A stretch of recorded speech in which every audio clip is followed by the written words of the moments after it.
अस्सलाम वालेकुम वरहमतुल्लाहि वबरकातुहू। आज हम तबलीग प्रचार का हुक्म और उसके तकाज़े के बारे में पढ़ेंगे। बिस्मिल्लाहिर्रहमानिर्रहीम। सूरह मुदस्सिर की आरंभिक आयतों या अय्युहल मुदस्सिर से व लिरब्बिका फसब्बिर तक में नबी सल्लल्लाहु अलैहि वसल्लम को कई हुक्म दिए गए हैं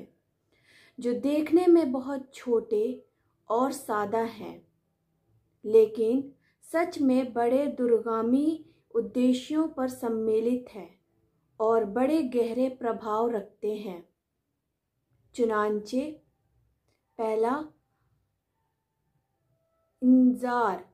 डराने की आखिरी मंजिल यह है कि दुनिया में अल्लाह की मर्ज़ी के ख़िलाफ़ जो भी चल रहा हो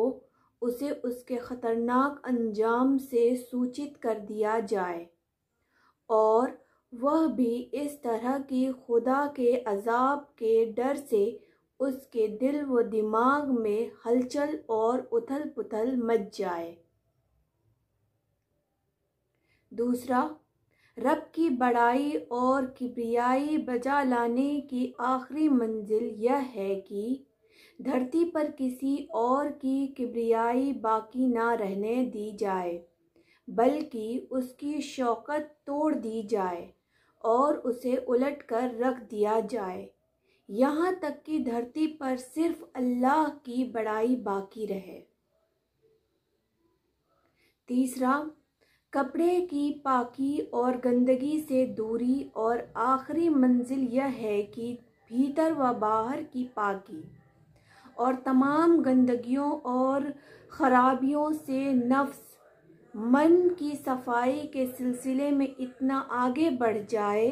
जो अल्लाह की रहमत के घने साए में उसकी देखभाल, निगरानी, हिदायत और रोशनी के तहत संभव है, यहाँ तक कि इंसानी समाज का ऐसा श्रेष्ठतम नमूना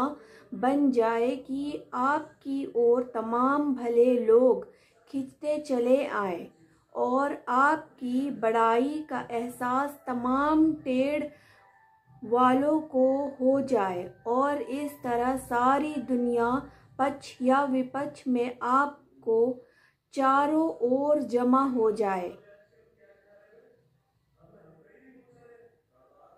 चौथा, एहसान करके उस पर ज़्यादती न चाहने की आखिरी मंजिल यह है कि अपनी कोशिशों और कारनामों को बड़ाई और महत्व न दें, बल्कि एक के बाद एक दूसरे काम के लिए जद्दोजहद करते जाएं और बड़े स्तर पर कुर्बानी और बलिदान करके उसे इस अर्थात में भुलाते जाएं कि यह हमारा कोई कारनामा है, यानी अल्लाह की याद और उसके सामने जवाबदेही का एहसास अपनी मेहनतों और कोशिशों पर छाया रहे। पांचवा, आखिरी आयत में इशारा है अल्लाह की ओर दावत का काम, यानी बुलाने का काम शुरू करने के बाद विरोधियों की ओर से विरोध, निंदा, हंसी ठट्ठों की शक्ल में कष्ट पहुंचाने से लेकर आपको और आपके साथियों को कत्ल करने और आपके पास जमा होने वाले ईमान वालों को नेस्त व नाबूद करने तक की भरपूर कोशिशें होंगी, और आपको इन सब से वास्ता पड़ेगा। इस स्थिति में आपको बड़ी दृढ़ता और धीरज के साथ जमना होगा, वह भी इसलिए नहीं कि इस सब्र के बदले किसी मनोकामना की पूर्ति की आशा हो, बल्कि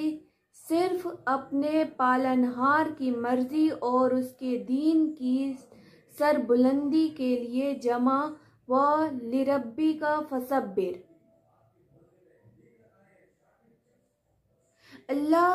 अकबर ये आदेश अपने प्रत्यक्ष रूप में कितने सादा और संक्षिप्त हैं और शब्दों के प्रयोग ने कितनी शांति और लुभावना संगीत पैदा कर दिया है, लेकिन कार्य और उद्देश्य का दृष्टि से ये आदेश कितने भारी, कितने महान और कितने कठिन हैं और इनके नतीजे में कितनी बड़ी चौमुखी आंधी चल पड़ेगी जो सारी दुनिया के कोने कोने को हिलाकर और एक को दूसरे से गूंथ कर रख देगी। इन्हीं उपरोक्त आयतों में दावा व तबलीग, प्रचार प्रसार की सामग्री भी मौजूद है। इंजार का मतलब ही यही है कि इंसानों के कुछ कर्म ऐसे हैं जिनका अंजाम बुरा है और यह सबको मालूम है कि इस दुनिया में लोगों को न तो उनके सारे कर्मों का बदला दिया जाता है और न दिया जा सकता है। इसलिए इंजार का एक तकाजा यह भी है कि दुनिया के दोनों के दिनों के अलावा एक दिन ऐसा भी होना चाहिए जिसमें हर कर्म का पूरा पूरा और ठीक ठीक बदला दिया जा सके, यानी क़यामत का दिन जज़ा का दिन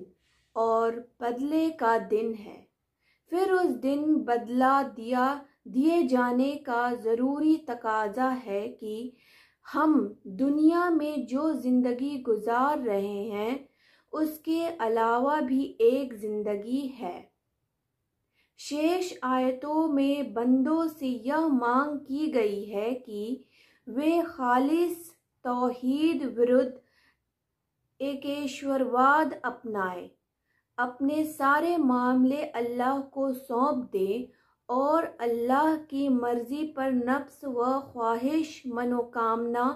और लोगों की मर्ज़ी को छोड़ दें।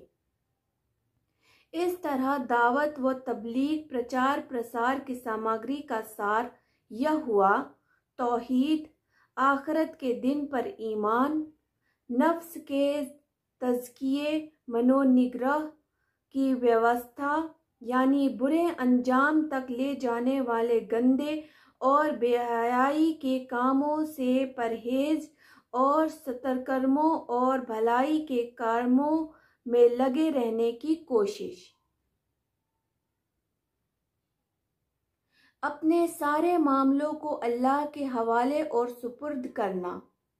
फिर इस सिलसिले की आखिरी कड़ी यह है कि यह सब कुछ नबी सल्लल्लाहु अलैहि वसल्लम की रिसालत पर ईमान लाकर आपके महान नेतृत्व और आपकी मूल्यवान बातों की रोशनी में अंजाम दिए जाएं। फिर इन आयतों का आधार अल्लाह की आवाज़ यानी एक आसमानी पुकार है जिसमें नबी सल्लल्लाहु अलैहि वसल्लम को उस बड़े और भारी काम के लिए उठने और नींद से बचकर और बिस्तर की गर्मी से निकलकर अथक परिश्रम और कष्ट के मैदान में आने के लिए कहा गया है। ऐ चादर लपेट कर लेटने वाले, उठ और डरा, गोया यह कहा जा रहा है कि जिसे अपने लिए जीना है वह तो राहत की ज़िंदगी गुजार सकता है, लेकिन आप जो इस ज़बरदस्त बोझ को उठा रहे हैं तो आपको नींद से क्या ताल्लुक़, सुख वैभव की सामग्रियों में क्या लेना देना। आप उठ जाइए उस महान कार्य के लिए जो आपका इंतज़ार कर रहा है, उस भारी बोझ के लिए जो आपके लिए, यानी जब से आपने वह आसमानी आवाज़ सुनी और यह भारी जिम्मेदारी पाई, आपको कोई एक हालत किसी दूसरी हालत से गाफिल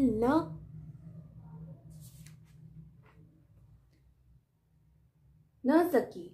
अल्लाह आपको हमारी ओर से और संपूर्ण मानवता की ओर से बेहतरीन बदला दे। आगे के पृष्ठों में अल्लाह के रसूल सल्लल्लाहु अलैहि वसल्लम के लंबे और मेहनत भरे जिहाद की एक संक्षिप्त रेखा के बारे में पढ़ेंगे। शुक्रिया।